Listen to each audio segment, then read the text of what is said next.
So, my best friend Mara got married on March 28th, I think, March 28th, and was the most gorgeous bride.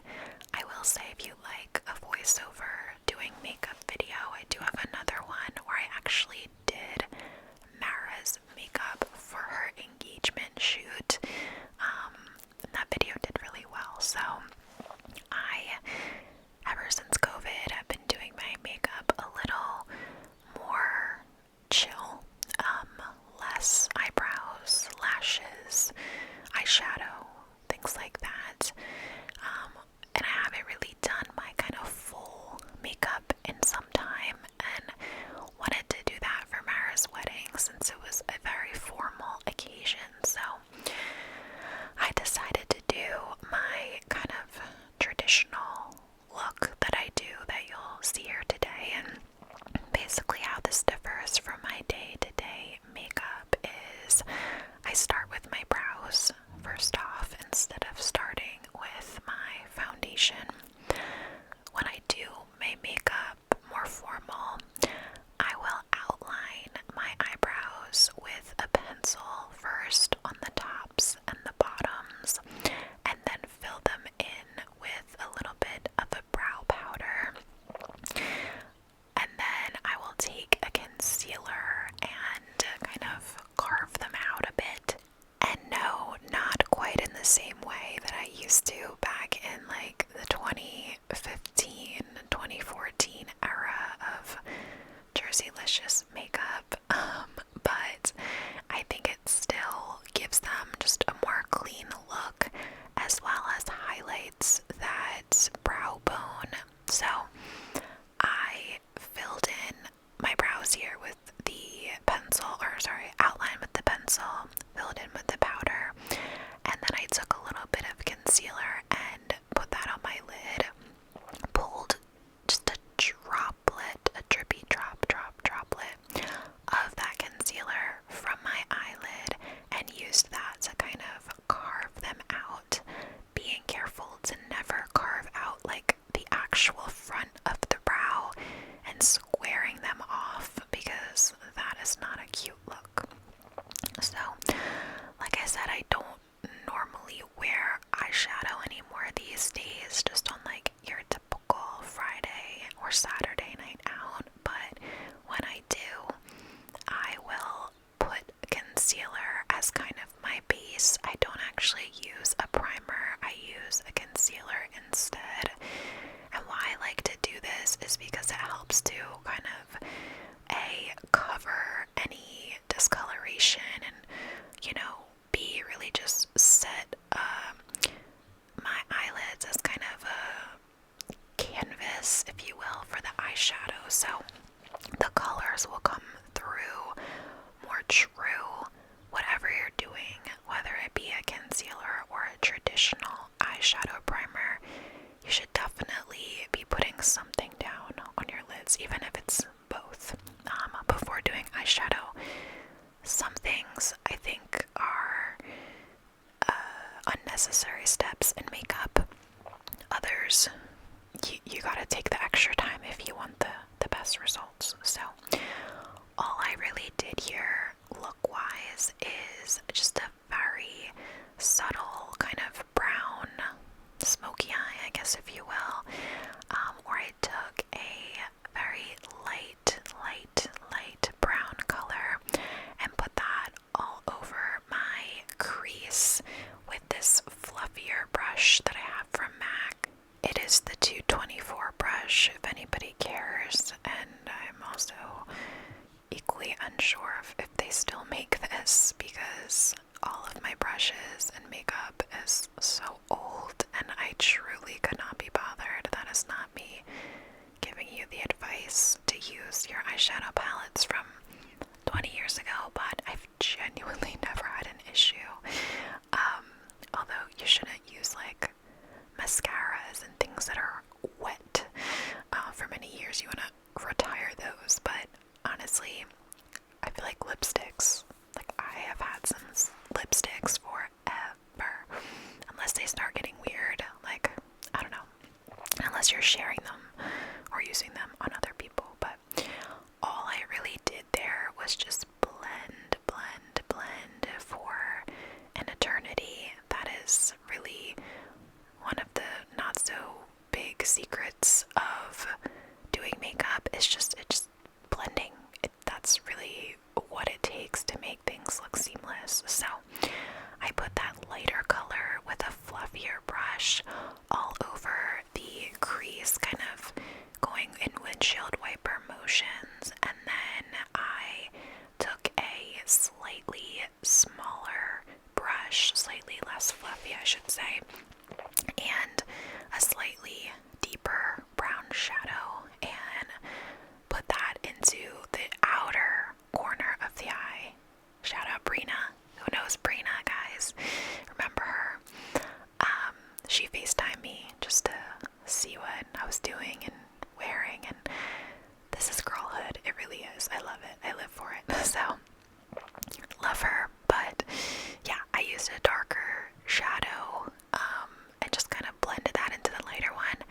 And I will say, I did not even put any lighter shadow or anything on my lid. I put like powder foundation on the center of my lid before I had done the darker colors, and that was it. Normally I put something that's a little sparkly or shimmery as the lid color, but I forgot about it and it honestly made no difference.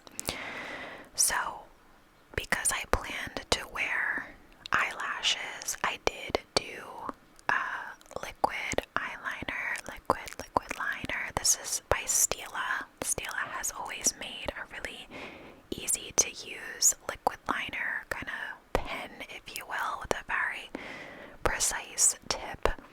This is a product you can't use for ages because it will dry out, but I skipped over the lashes, or no, you know what, I flipped these clips, and I'm not even gonna fix it. We're just gonna go with this as I'm recording this.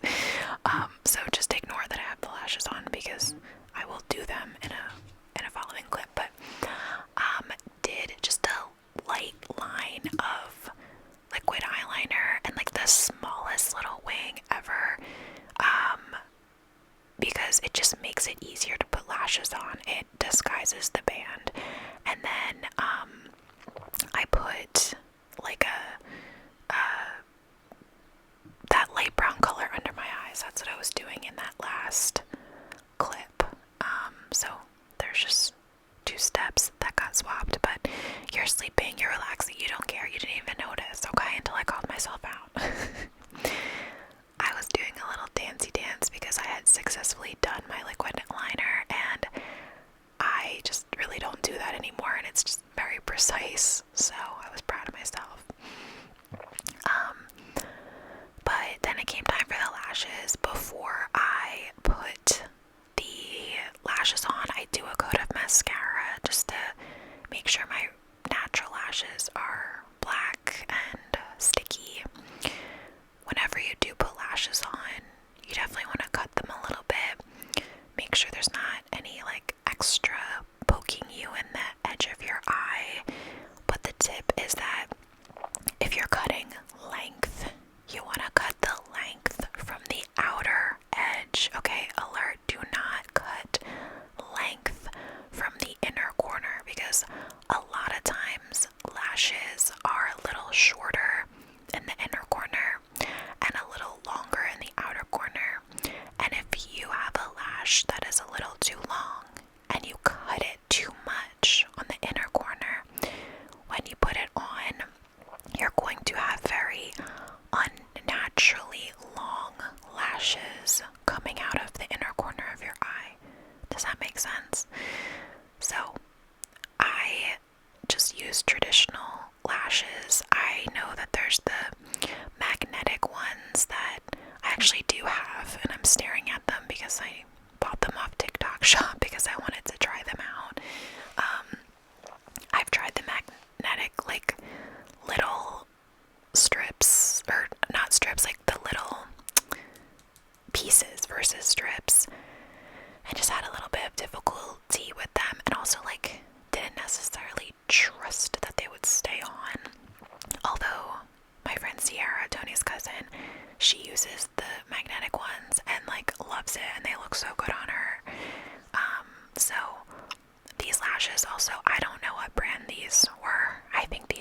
a stocking stuffer from Tony's mom from a while ago, and I just rarely wear lashes anymore. I love them. It actually was fun and therapeutic for me to do this. Like, I should do it more. Look at me shaking. Look at the shake in my hand. Oh my god. But yeah, so with lashes, you trim them, you put the glue, and then let the glue get sticky for like at least 30 seconds, if not closer to 60. I'm impatient, because if you put them on too quick, they won't stick. It has to get tacky. So I put them on, I like squeeze them with tweezers. They have tools for this that are not something as sharp and dangerous as tweezers, but I just find tweezers to be more precise, so I kind of, like squeeze them in different areas with the tweezers, and I was so proud of myself. And once I'm done with the eyes is my favorite part. Like, I love to do foundation because I feel like it's really just the cherry on top and just brings everything together. Like, I had a spray tan also on for this, and like, I just look like my face looks dirty with spray tans. Like, it just does. I feel like a lot of people have this, although I swear every beautiful girl I see online just looks tan and amazing. No, when I have a spray tan, I'm looking like I rolled in the mud, okay? Like my face. So I'm like, cannot wait to put foundation on this thing. So I was using my Lancome foundation that I love, and I have it in multiple colors.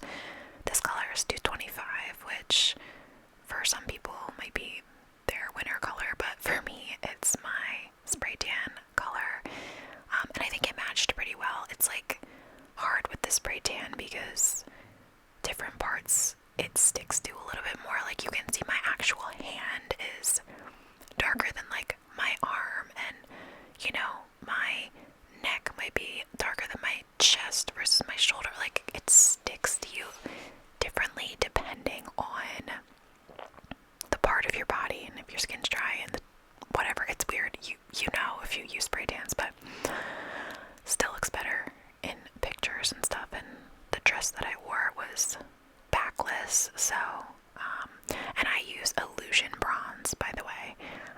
I used to have like a girl come to my house and spray tan me, and the whole nine, which was great, but it's just kind of, I don't know, it was expensive, and took time for the appointment, and I was like, why don't I just do this myself? Like, unless there's a celebrity tanner person out there, I have let everyone and their mother tan me. I've used every self-tanner under the sun. Have I gone into the machine? I don't know, maybe not, maybe when I'm in high school, but I've had like a custom spray tan done by, I don't know, like 10 people in life, and no matter, it just always mostly looks the same. It's really about like, I mean, anyway, I'm rambling about spray tans, you don't care. So yeah, did the foundation, now doing the foundation powder, and this is my like darker color Makeup Forever. It's definitely running out, but I think I have another one. So I really am just trying to be cognizant of blending that all into my neck.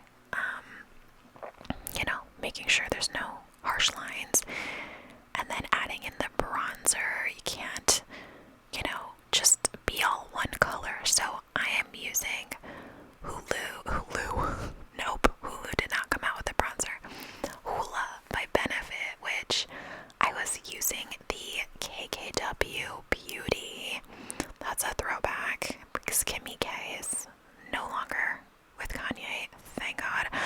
Anyway, I was using the KKW Beauty like contour palette bronzer, which I do still have and love, but Kim has not, like, has she launched her full makeup line again? I feel like she has lipsticks or glosses again, but I feel like they usually make more of a splash, like marketing wise, so I just went back to my high school roots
someone here. Oh, I think I was taking a clip for a TikTok that I was making, which I've talked about this, but guys, I am actually close to hitting 100,000 followers on TikTok.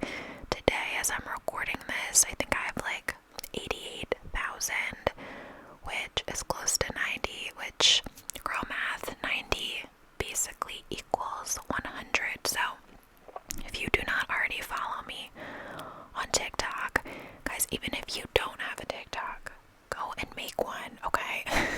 Just so you can follow me. I'm totally kidding. But so exciting, and I just can't even believe that that milestone is real, although I think they're like potentially banning TikTok again or having another hearing about it or whatever on April 5th or something, which will have passed by the time you see this. And watch, because I'm almost gonna hit 100K. They'll shut it down, but then all the TikTokers will come running over to YouTube and I'll be like bigger than Alex Earl. Anyway, so as you can see, I've been talking for the past like 8 minutes and I'm still in here doing my bronzer, because really that is half the battle. Like I said, just blending. Guys, crazy story.